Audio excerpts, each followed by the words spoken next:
it tonight, get you some sultrylim.com. If you wanna get it tonight, get you some sultrylim.com. Make your body feel right, get you some sultrylim.com. Hey everybody, yes, bye, oh bye. I don't know where I'm going with that. It went from Aaron Hall to Teddy Riley. It went somewhere, I don't know. Anyway, what's up you guys? We're back for power, okay? Look, I don't want to waste no time. Let's just get right into my notes, all right? So, the episode starts off where the last one left off, which is with Ghost popping up at Angela's house with the puppet dog eyes, looking at each other longingly and shit. And we like, oh, here they go. All right, don't nobody feel like seeing this shit, okay? Ghost says that because he went and talked to the pastor, now he won't free up some shit. He won't get some shit off his chest. He wants to be honest about why he really broke up with Angela. And I'm like, oh, you really about to fall on your sword right here, son? Like, you know, this is what women want to hear when a man that they're in love with breaks up with them, okay? So don't act like you telling her something that might ruin you guys' relationship further, okay? He was like, you know, just really like, I had to protect you.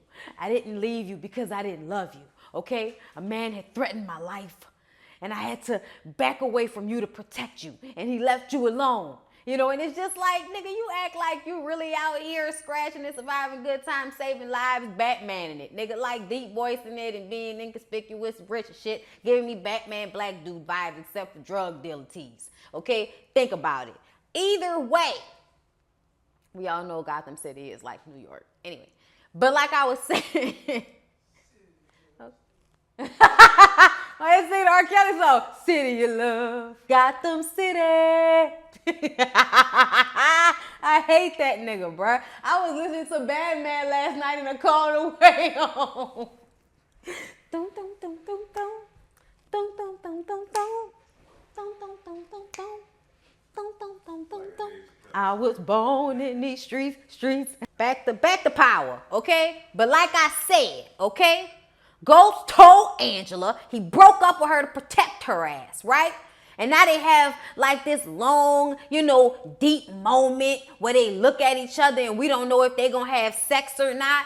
But then they just decide to go ahead and sleep separately. And it's like a Love Jones scene. I don't know if y'all remember when they went on that date. And they had already done it before, all right? But they went on the date to the club and was two-stepping and shit and came home and she made the nigga sleep on the couch. And then they was both tossing and turning the whole night until he got up and played Duke Ellington in a sentimental mood for her, okay? And then we went into a montage of how beautiful their relationship was in fall into the wintertime, okay? Smoking cigarettes in the 90s and shit like that, being real unhealthy. Anyway, that's where we at in this moment without all of the neo-soulness of it all. You know what I'm saying?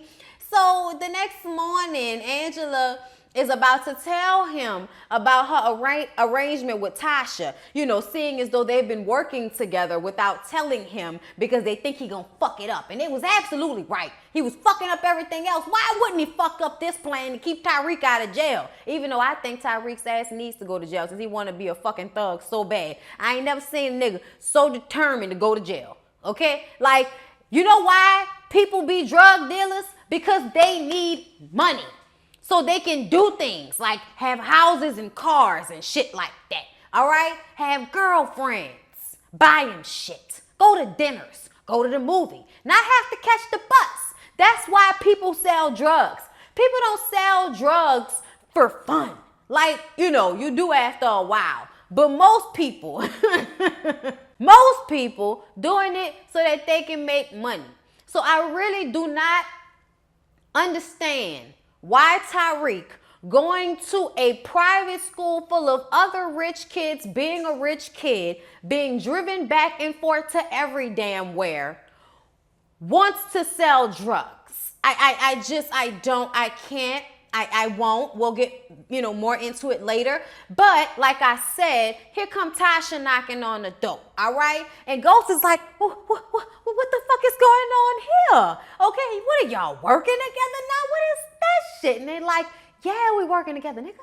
Yes. Trying to keep Tariq out of jail. Angela wants to get Tasha ready to talk to the police officers that are going to interrogate her about this gun situation, okay? Now, Angela thinks that she got rid of the ballistics test on Tasha's gun, which they can compare to the bullet that they found in the wall at Raymond Jones' apartment. I really like this scene for a specific reason. And that was because the way they both sat next to each other, like Angela was standing and Tasha sat, and their body language showed that they have some rapport with one another now. And now he's the outsider in which, this triangle has been going. It's always been, either him and Tasha with Angela on the outside recently, or him and Angela with Tasha on the outside. And now it's Tasha and Angela with his ass on the outside. And I just really enjoy the ironic moments when you see the look on his face. And it's like the audacity of you niggas. The audacity of you niggas. You know what I'm saying? Like, I can't with Ghost. He's such a fuck boy. He's a well-dressed, well-cultured, rich, smart fuck boy. He's charming, but still an utter fuck boy. Tamika introduces Blanca Rodriguez to the rest of the FBI crew, Sax, Mock, Donovan, okay? Because she's now going to be joining their little terror squad against Angela. She thinks that Angela got rid of the ballistics test. And we know she's right. Angela, you're not smart enough, bitch. I don't know how you got this far in life. I really don't. You're really not that smart. You're not proving to be that on it. Everybody is right on that ass and about to get you, bitch. Oh, how do you work on their side and have no tricks to provide for this storyline? Everybody's going to jail. Delicia and Dre meet up once again with the high sexual tension betwixt the two of them. Okay? Betwixt. Okay? Delicia wants to know why it is that her crackhead brother Diego thinks that Ghost and Tommy tried to set them up to get arrested with the federale hoods, okay? And it's because that's what Dre told him, because Dre was trying to get somebody else to try to kill Ghost and Tommy. But Delicia doesn't want a war with the Serbians, okay? And we all know that the Serbians, aka Jason, is who Tommy buys drugs from. Okay, so we don't want that action. Delicia tells Dre that he needs to find somebody else to blame. And I wonder who that's going to be. So Angela and Tasha working together has James quite nervous. He goes to talk to Proctor. And Proctor is like, I mean, it can't get any worse, can it? I mean, maybe this will force you to keep your hands clean. Because we all know how you like to get them dirty. All right? And people are watching you, nigga. So maybe it's best that you let your two women work this whole little situation out for you. Just worry about yourself. You know how to do that. You've done that before. Proctor, gets the fuck on because he ain't got time to keep being seen with you motherfuckers. He ain't supposed to be being seen with the criminal element. And y'all is the criminal element, okay? Ghost calls Tariq's phone and leaves a message apologizing for the drunken fight that they got into the night before. And this is Tariq's problem. People are always apologizing to him when he acts like a little shit and people try to whip his ass. And then Tasha gets in between that somebody. Okay? And it's just really annoying to me that he even called to apologize. Because at the end of the day, him being drunk, yeah, that was uncalled for.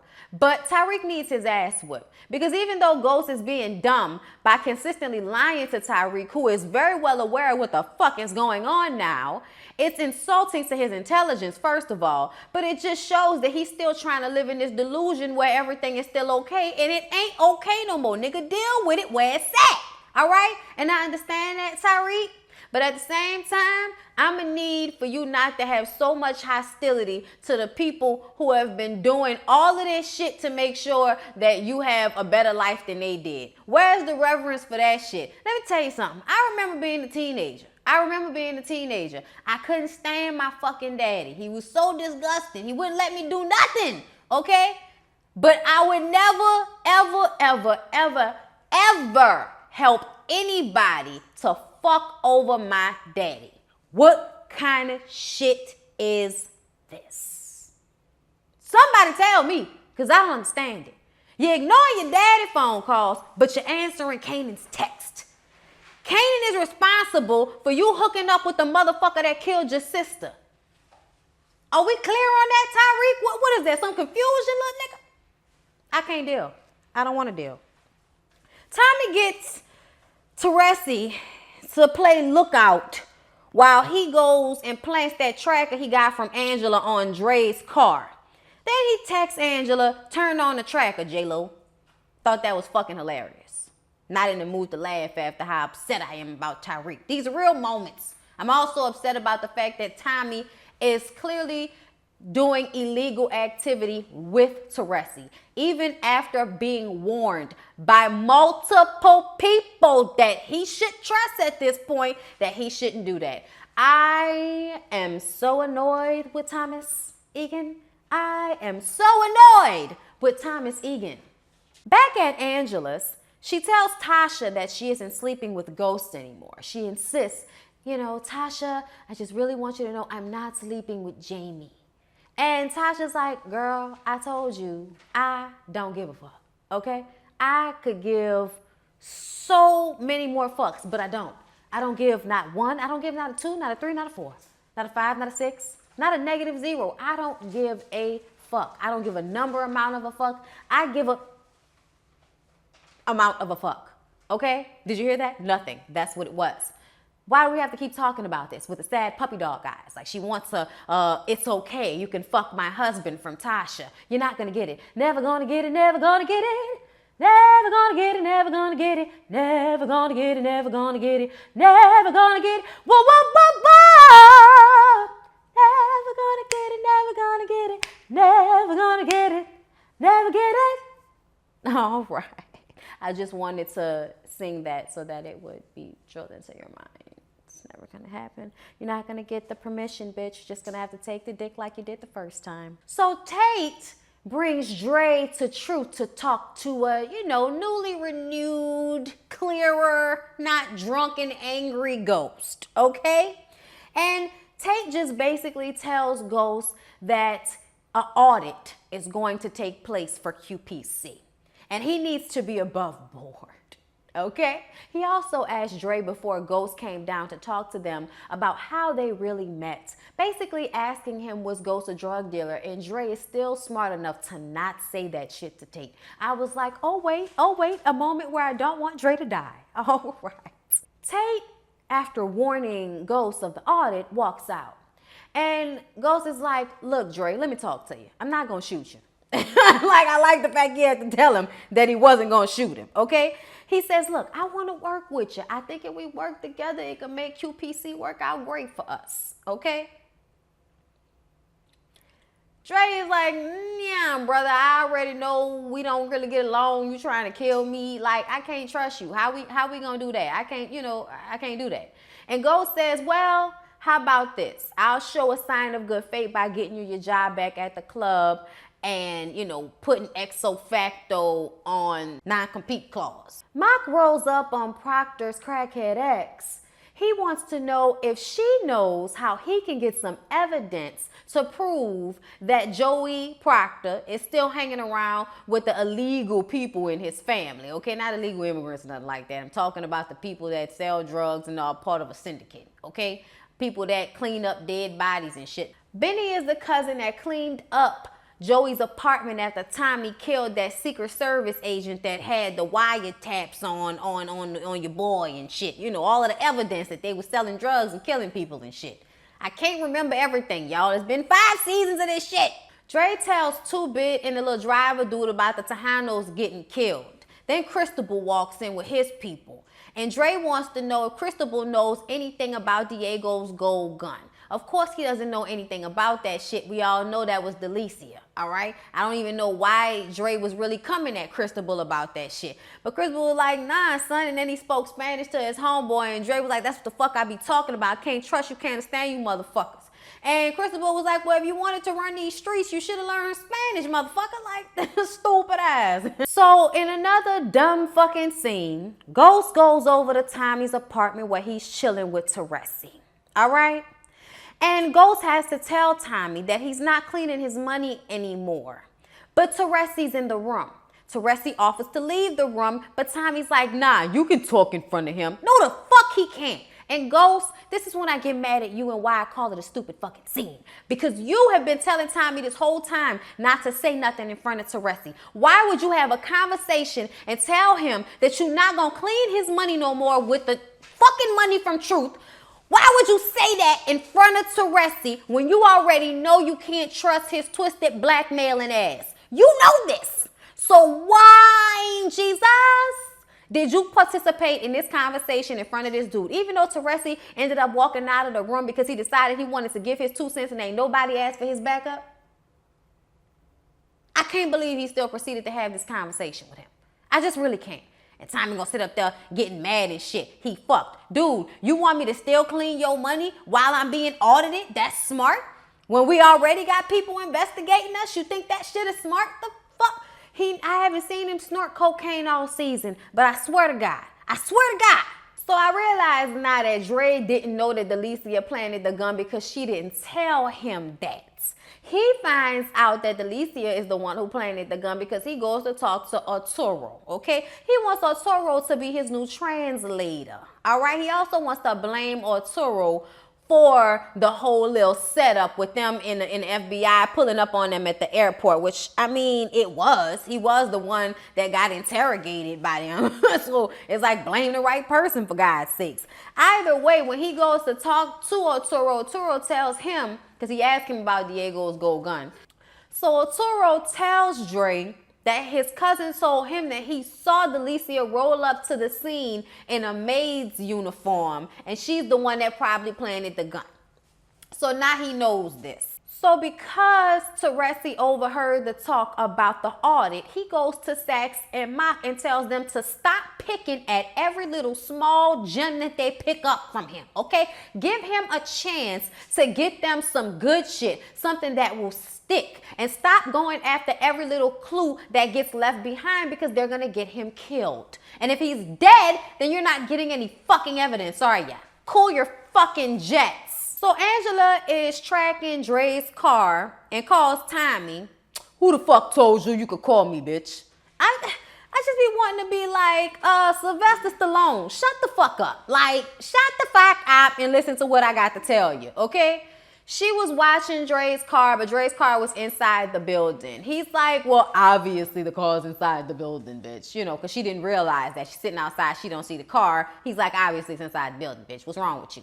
Anyway, he hangs up on her, and while she's sitting there, she sees Diego outside the building and starts taking pictures of him. I'm like, well, what the fuck? Didn't they tell you to leave Diego's ass alone? So Ghost talks to Tasha at the apartment, finally in private, and he apologizes to her for not protecting the family and not doing what he promised he would do from the beginning. And she asks, you know, what's bringing all of this on? And he says that he went and talked to the pastor and he realizes he really wants to be a better man, and he feels like what happened with Raina was his fault. And Tasha is like, there you go again, making this about you and how you feel. It's always about you. This is so you can feel better about this. This is not you really being sorry about this shit. And I feel like that's true to an extent. Like, you gotta really be better, and you not really better, because you was looking for everybody to blame for Raina's death except yourself. And I don't know what you thought, being the head distributor for the drug business in New York City. I don't know why the fuck you thought that you was gonna be safe like that, especially when you was a black man and nobody knew you and you didn't really have any political people to rub elbows with and make sure that people didn't investigate you like the Jimenez have. See how the Jimenez got arrested and got let out the same fucking night? That's because they know people. You don't know nobody. Why did you think you weren't going to get touched? You and Tasha were living in some delusional land, killing people and watching everybody else die, thinking that this shit was never going to happen to y'all. Y'all baffle me, both of you motherfuckers. He asked her, how did she know that she could trust Angela? And she says, because she still loves you. He all warmed in the soul and shit about that now. So Proctor, for some reason, thought it would behoove him at this time to go and have dinner with Benny. He goes and has dinner with Benny. They get up, they walking out the restaurant, and they just, you know, talking about this whole situation and how he really likes cleaning bodies and shit. And Mock walks up saying, oh, I thought you said that you didn't hang with the unsavory side of your family. You lied on the stand. I'm going to send a warrant for your arrest in 24 hours if I don't hear from you. So I don't know what he wants from him. He wants him to turn on James and Tommy. And I'm just like, I don't know what the fuck he gonna do. Need to come up with some kind of plan. So after Ghost is done saying all his apologies to Tasha, he goes over to Angela's house, of course. And Angela wants to know if the only reason he came over the night before is because Tasha kicked him out, which she told them when she walked through the door at the beginning of the episode, interrupting their first little morning after nothing. Whatever. And he says no. He says he came over because he really wanted to apologize to her. She says she doesn't think that she can really trust him again because he's been lying so much to her. But I feel like, bitch, you've been lying too, and you got him put in jail. And his whole fucking family went to disarray when he went to jail, even though he didn't have much control over it before he went to jail. It was the shit he did before he went to jail that started the ball rolling down the hill. It was already on its way there. Shit. Tariq was already out of control. You was just too self-absorbed in Angela's pussy to know what was going on with your son. And then you looking at Tasha like she should have been the one on it. But she was knee deep in Sean's dick. We don't know what to think of y'all. I swear. Now y'all want to be good parents and shit. I can't deal. I just really can't. Angela and Jamie have a moment where he rubs his beard all over her face. You know. Real, you know, like, you know, just, you know, and then it, you know, gets this like this really passionate kiss. Oh my God, I really wanted to kiss you. And then he just stops and he gets up and he says, maybe if I want to be a better man, I should be a better man. Show you. He gets up and he walks out the door. And I'm like, nigga, you think you Billy D. Williams or somebody? Like, what you think you're doing? Like, you think you Denzel in us right now, nigga? You think you Morris Chestnut in us right now, nigga? Like, that's that what you think you're doing right now? I just be like, nigga, get the fuck out of my apartment with this shit, man. You ain't full of shit. I gotta see it first, nigga. I'm skeptical. I'm skeptical. I'm the skeptical audience member, okay? So Teresi comes over to Tommy's apartment with some ramen with the middles cut out. Apparently a way for him to smuggle his drugs into the jails? Is that what I was understanding about their plan? I don't know, but all I know is Teresi is getting involved and giving Tommy a way to place drugs in his hand. He also gets Sammy and his crew to help since Sammy is out of commission with the Italians. And Sammy knows that this is all to set Tommy up so that they can hand him over to the FBI. So he's all for faking the funk for the moment. And Tommy is just grinning like a fucking idiot. So Kanan picks up Tariq from Choke. And they go on a little adventure to a beautiful, nice, gated security guard having community. All right, to go see this very rich white guy that Kanan must have been in jail with. I guess they had an arrangement for him to buy some drugs off of Kanan, but when he gets there, he's like, the arrangement has changed and shit fluctuates, talking all of that bullshit talk to him like he give a fuck about stocks and bonds and in the market and all of that. That man don't give a fuck about that. He give a fuck about what y'all agreed upon. And you thought you and your sweater was gonna talk your way out of that shit, but Kanan fucked him up and body slammed him on his glass coffee table. He need to be lucky the motherfucker wasn't dead. Then he took the money and the drugs and walked the fuck out. And Tariq, like a little sociopath, is skipping behind him. They get in the car, they go through security. Security said the neighbors heard a disturbance and asked them to pull over. And then Tariq acts like he's having a fucking asthma attack and he has the Choke uniform on. So everybody's like, oh, look, he's one of the good black kids. And then they just kind of drive out of the neighborhood. And Kanan is just so proud and amused by how much of a criminal Tariq is already. He doesn't miss a beat. He wants to be a drug dealer because he realizes that in order to get from under his father's thumb, okay, fuck that nigga Ghost. Like, really? I gotta choke that nigga out for real. Anyway, He's going to start selling prescription pills on campus at Choate so that he doesn't have to look to his father for money. And I'm like, you stupid motherfucker, you're going to have to look to him for lawyer money in about 5 minutes. As soon as everybody figures out that it was your stupid ass that shot Raina. I just, oh my God. He go from wanting to turn himself in to now wanting to sell drugs on his campus where you know you're just being a stereotype of a young black man. Like, that's what they think you're going to do. And that's why this shit upsets me so much. Your daddy go through all of the trouble of putting you in these schools with all these fucking white people, and you get up there and embarrass the shit out of us and sell drugs to their old stupid ass kids. So in order to get back on Tate's good side, Ghost offers to put $50,000 in Tate's war chest. And of course, he agrees to this because he ain't nothing but a little money-hungry weasel. So Tasha goes in to get interrogated by Blanca Rodriguez. And she's asking her questions, of course, about the gun. Tamika, Sax, and Mike are all behind the glass watching. And she just asked her to explain how she lost the gun. She says that she put the gun in the closet and so many people were in the house after Raina died. She wasn't really paying attention to it. And when she finally thought about it and realized it was missing, it was after everything had already quieted down. She reported it stolen, and that was that. She also says that Silver will attest to the fact that she put the gun in the closet. And now she's going to bring his ass in. And y'all know I can't stand Terry. And I know that this is going to be an issue because Terry wants to be above board, but he is very much in love with Tasha. So I don't know how this is going to turn out, but she going to use that man.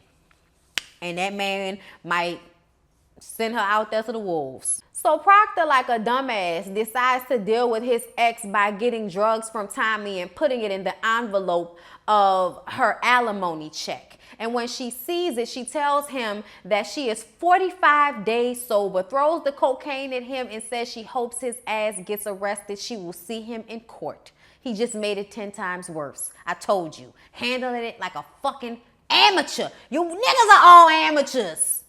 Back in the interrogation room, Blanca tells Tasha that she thinks that Angela and Ghost are conspiring against Tasha to frame her for Raymond Jones' murder. Because she thinks that Raymond Jones killed Raina and that in response, Ghost killed Raymond and Angela is helping him cover it up by blaming Tasha. And Tasha actually let Blanca get in her head because she told her that Angela was the one who pointed out the shell casing that was in, well, not the shell casing, the actual bullet that was in the wall that they missed when they picked up the shell casings and you know, the body and shit. And I don't know why nobody was paying attention to that shit that went into the wall. You should have been counting the bullets that, you know, that happened at the time. I know it was quick, but y'all should have been counting. Y'all supposed to be professionals at this killing people shit and getting away with it. The fuck was y'all thinking? Angela didn't know that they were there. And I don't think she really knew who killed him when she pointed out that bullet in the wall. But Tasha don't know that. So now Tasha is worried, especially after Blanca offers her immunity. Immunity to turn on the two of them. She goes home and finds them in the apartment and she tells them about what was offered. And Angela says that she's just trying to play with your head and tells her basically what I just told y'all. And Angela's wheels get to turning. And Tasha is like, they want you. They don't want me. They don't want him as much as they want you. You're the one that they doing all of this for. And you're the reason why we in this position in the first place, because they was about to pass over that bullet until you pointed it out. So now Tasha says that she has a plan. Tells them, don't worry about it. Keep fucking into y'all delusional land. Okay, go ahead and fuck into delusional land together, Angela and Ghost. Tasha is gonna fix the bullshit. Like we always do. Ghost had a meeting with Drake in which he asked him to kill Jason, the head of the Serbs. And Dre says, yes, I'll do it. If you kill Diego of the Jimenez, they toast and take a shot to this. And somehow I'm turned on. So Delicia comes to meet Dre and Arturo. She is there and hate when I do that. Delicia rolls up on Dre with Arturo at gunpoint. He tells her that this is all Arturo's fault. He's the one that told the FBI that they were going to be at the airport, which we all know is very much true. Arturo tells Delicia that his cousin told him that Diego knows that she's the one that planted his gold gun at the scene. Dre says that he knows somebody who had a plan to kill Diego, and maybe they should just let that shit happen. And she says, let's see what happens. Then they set Paul Toro's punk ass on fire. He was so green and wet behind the ears, he was dripping like a Jerry curl. He was not ready for this life, even though he thought he was. So big and bad in the chest and ready to claim that he killed Lorenzo. And now look at him. Look at him. Look at him. On fucking fire. He died like that. That's terrible. Y'all could at least shot the nigga in the head. Shit. So Tamika, after Tasha left without giving them any information, is now totally done with this St. Patrick case. She tells Sax and Mock that it's over. All right? It's over. All right? But Mock came in with some paperwork. Sax pulled something out of a folder and looked at something else from another folder and says, look, it's the ballistics test from Tasha St. Patrick's gun. That bullet matched the bullet that was inside of the wall of Raymond Jones' apartment. So that means that it was Tasha's gun that shot that bullet into the wall, and now we can call Tasha and Ghost down to the precinct because we have evidence. And that was it, baby. That was it. Jesus Christ. Yo, power is so intricate. Jesus, I hope y'all enjoyed this review. I tried my best this is, okay? Please don't forget to like, comment, and subscribe to my channel if you have not already. I appreciate you guys. I love you guys. I hope y'all have a good week, and I will see y'all in the next one.